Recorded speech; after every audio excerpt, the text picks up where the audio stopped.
अंट के संट बकते हुए ऐसे आजकल भी बिहार के कई ऐसे नेता जो है और कई ऐसे लोग हैं जो अंट के संट बोलते रहते हैं, उनको पता नहीं चलता है। अभी हाल फिलहाल में जैसे नीतीश कुमार विधानसभा में राबड़ी देवी को अपमानित किए, अंट के संट बोल दिए। उसके बाद कभी चुनाव होता है तो 400 के जगह पर 4000 पार बोल देते हैं। कभी महिलाओं को कुछ बोल देते हैं, कभी मोदी को पैर छूते हैं। ऐसे कहा जाए तो आज कहा जाए तो बिहार के जो नेता है उनका सब कुछ नेताओं को, सब नेता को नहीं बल्कि कुछ नेता का मानसिक संतुलन लगता है कि ये कहीं ना कहीं प्रेशर से या कुछ भी हो अंट के संट बकते हुए नजर आ रहे हैं। तो मनीष कश्यप भी आज अंट के संट बक रहे हैं। अरे भाई, तुमको गिरफ्तारी देना है, पार्टी से अपना इस्तीफा देना है, एक सिस्टमेटिक ढंग से बात करके जनता के बीच में रखना चाहिए। आप देख रहे हैं ग्राम सभा 24 न्यूज। मैं हूं संजय यादव।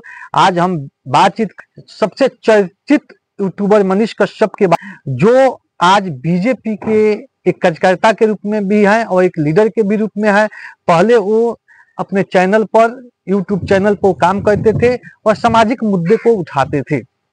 इस तरह कहा जाए तो मनीष कश्यप का सब यूट्यूबर से शुरू होता है और एक चर्चित यूट्यूबर भी तो मनीष कश्यप अपने पोस्टकार्ड पर, अपने एक छोटा सा वीडियो पर वो बार बार ताली पीट पीट कर कह रहे हैं कि हमारे चैनल पर FIR हुआ है, खबर चलाना बुरी बात है, क्या हम एक पक्षीय खबर चलाए हैं। वो अपना सफाई देते हुए, लेकिन ये आपको पता होना चाहिए कि लोकतंत्र का चौथा स्तंभ मीडिया पत्रकार होता है। इसका बहुत बड़ा एक इमेज होता है, क्योंकि देश चलाने में चौथा स्तंभ मीडिया का बहुत बड़ा रोल होता है। इस चीज को प्रत्येक पत्रकार को, प्रत्येक यूट्यूबर को भी समझना चाहिए कि हमारा दायित्व क्या है। अगर हम इस चैनल पर अगर सामाजिक मुद्दे को उठाते हैं, खबर चलाते हैं, तो सबसे पहले जितने भी यूट्यूबर, जो पत्रकार है, कोई भी हो, हम कहेंगे सबसे पहले अपना मानसिक संतुलन आप लोग बनाइए और उसके बाद कोई बात कीजिए। तो अभी मनीष कश्यप बोल रहे हैं कि हम बीजेपी से इस्तीफा देंगे, बीजेपी से इस्तीफा देंगे, बीजेपी से इस्तीफा देंगे, उसके बाद हम गिरफ्तारी देंगे, उसके बाद हम गिरफ्तारी देंगे।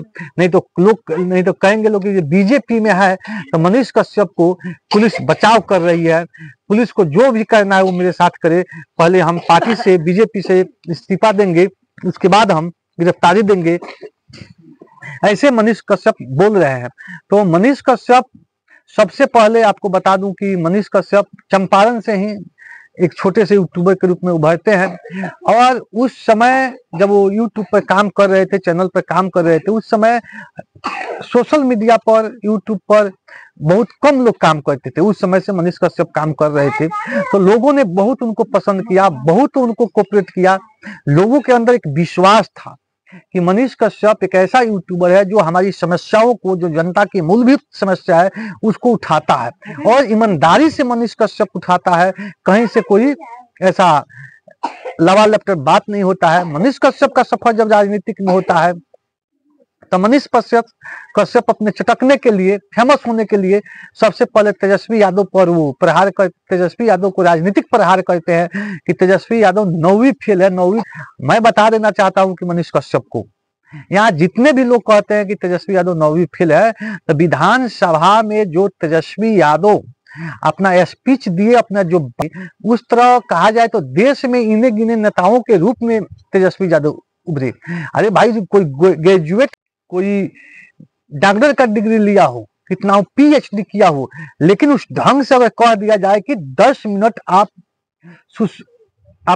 10 मिनट आप खूब सिस्टमेटिक ढंग से अपनी बात को रखिए, तो कोई नहीं रख सकता है। और आपको मैं बता दूं कि राजनीति में, लोकतंत्र में, चुनाव में बाबा साहेब भीमराव अंबेडकर जो संविधान लिखे हैं, तो मनीष कश्यप हो या कोई भी नेता हो जो 9वीं फेल तेजस्वी यादव पर सवाल करते हैं, उनको पहले जाकर संविधान को पढ़ना चाहिए। मैं पूछना चाहता हूं, क्या भीमराव अंबेडकर, बाबा साहब जो संविधान को लिखे, क्या आप उससे अधिक डिग्री लिए हैं? क्या आप उनसे अधिक पढ़े लिखे हैं? क्या आप उनसे अधिक समझदार हैं? क्या आपको राजनीतिक अनुभव उनसे ज्यादा है? आपको पता नहीं होना चाहिए, बाबा साहेब भीमराव अंबेडकर को 14 डिग्री था। वो भारत के विद्वानों को लिस्ट बनाया जाए तो उस लिस्ट में बाबा साहेब भीमराव अंबेडकर का नाम भी रहेगा। उस व्यक्ति जो संविधान लिखता है, तो आप उस संविधान को खंडन करते हैं और लोकतंत्र में चाहते हैं कि ऐसा भी होता है, पढ़ा लिखा आदमी भी चोर होता है, पढ़ा लिखा भी आदमी बेईमान होता है, और अनपढ़ आदमी भी समाज को सेवा करना और लोकतंत्र को समझना और जनता के हित में काम करना कर सकता है।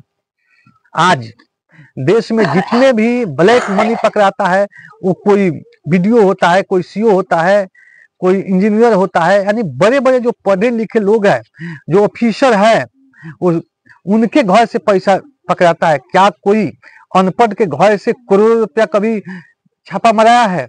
मैं पूछना चाहता हूं, जो लोग नहीं पढ़े लिखे हैं, क्या उनके घर से पैसा को छापा मारा जाता है, कि जो लोग पढ़े लिखे हैं, बड़े बड़े अफसर हैं, उनके घर से पैसा का छापा मारा जाता है? तो कहा जाए तो समाज में, राजनीति में पढ़ा लिखा आदमी भी बेईमान हो सकता है, पढ़ा लिखा आदमी भी समाज के हित में काम नहीं कर सकता है, पढ़ा लिखा आदमी भी देश के हित में काम नहीं कर सकता है, लेकिन नहीं पढ़ा लिखा आदमी भी समाज को एक नई दिशा दे सकता है। नहीं पढ़ा लिखा आदमी भी राजनीति में ईमानदारी से जनता के हित में काम कर सकता है। तो सबसे पहले मनीष कश्यप को, या जो भी लोग हैं उनको समझना चाहिए, जो भी लीडरशिप है उनको समझना चाहिए कि भीमराव अंबेडकर जब संविधान लिखे तो हमसे बड़े विद्वान व्यक्ति थे, हमसे अधिक डिग्री हासिल किए थे, हमसे अधिक योग्यता था। तो मनीष कश्यप तेजस्वी यादव को टारगेट करके वो अपना नाम तो बिटोरे, लेकिन आगे चलकर वही मनीष कश्यप जब चुनाव लड़ने की बात आती है तो बीजेपी टिकट नहीं देती है तो निर्दलीय लड़ते हैं।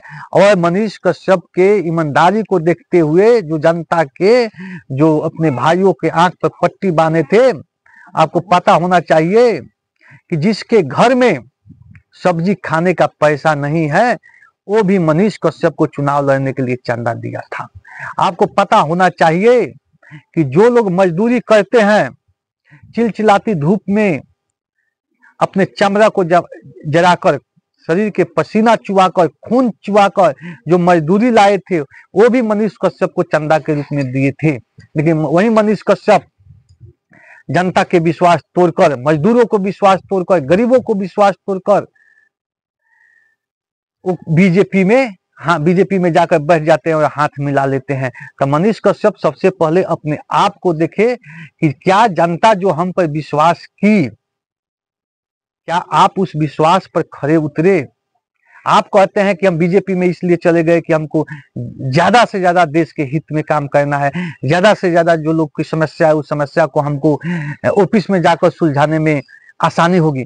मैं पूछना चाहता हूं कि आप अगर राष्ट्र सेवा, राष्ट्र प्रेम आपके अंदर है, समाज से प्रेम है, गरीब मजदूरों से प्रेम है, तो आप कहीं रहकर भी राष्ट्र सेवा कर सकते हैं। मैं आपको एक एग्जाम्पल देना चाहता हूं कि रोड पे कोई केला का छिलका बिक दिया है, अगर आप केला के छिलका उठाकर फेंक तो वो भी एक राष्ट्र सेवा है, वो भी एक समाज सेवा। क्योंकि केले के छिलके पे कोई गर्भवती महिला गिर जाएगी तो उसका जो बच्चा है वो नुकसान हो जाएगा। क्या पता उसके गर्भ में कोई बच्चा बाबा साहेब अम्बेडकर हो, एपीजे अब्दुल कलाम हो। आपको पता होना चाहिए इस देश को अच्छा से बेहतरीन चलाने, नहीं पढ़े लिखे लोग भी इस मुल्क पर शासन किए हैं और बेहतरीन ढंग से शासन, और पढ़े लिखे लोग भी आज देश को डुबाने का काम कर रहे हैं। पढ़ा लिखा प्रधानमंत्री नरेंद्र मोदी भी आज देश के प्रधानमंत्री हैं, तो क्या उनके शासन काल में वो जो बोलते हैं वो करते हैं? जो पढ़ा लिखा आदमी बोलता है, जो देश के प्रधानमंत्री है, वो जो बोलता है वो जो बोलते हैं वो करते हैं? नहीं करते हैं। इस देश के प्रधानमंत्री जब झूठ बोलता है तो आम जनता पर क्या प्रभाव पड़ेगा? कहा जाता है कि जिस नाव के नाविक पागल हो तो पतवार बदल कर क्या होगा। वहीं नरेंद्र मोदी बोले थे कि गरीबों को खाता में 15 लाख रुपया मिलेगा। क्या गरीबों के खाता में 15 लाख रुपया आया? नहीं आया। तो मनीष कश्यप को सोचना कि उसी बीजेपी में हम जा रहे हैं जो बीजेपी झूठ के नींव पर अपना इमारत बनाई है। और जनता मनीष कश्यप पर एक विश्वास की थी, अहम विश्वास की थी। तो मनीष कश्यप अपना लाभ के लिए, अपना फायदा के लिए बीजेपी में चले गए। लेकिन अपना स्वार्थ देखे, लेकिन वो मजदूरों का जो पसीना चुबा था उसको नहीं देखे। जो गरीब लोग थे जिनके घर में सब्जी खरीदने का पैसा नहीं, वो लोग जो चंदा दिए उस चंदा का कीमत मनीष कश्यप नहीं लगाए। तो मनीष कश्यप आज अंत के संत जो बोल रहे हैं कि हम अपना गिरफ्तारी दे देंगे और पहले हम बीजेपी को छोड़ेंगे, बीजेपी को छोड़ेंगे। अरे भाई बीजेपी को छोड़ दो, तुम गिरफ्तारी दो, कुछ भी दो, उसे क्या करना है मनीष कश्यप?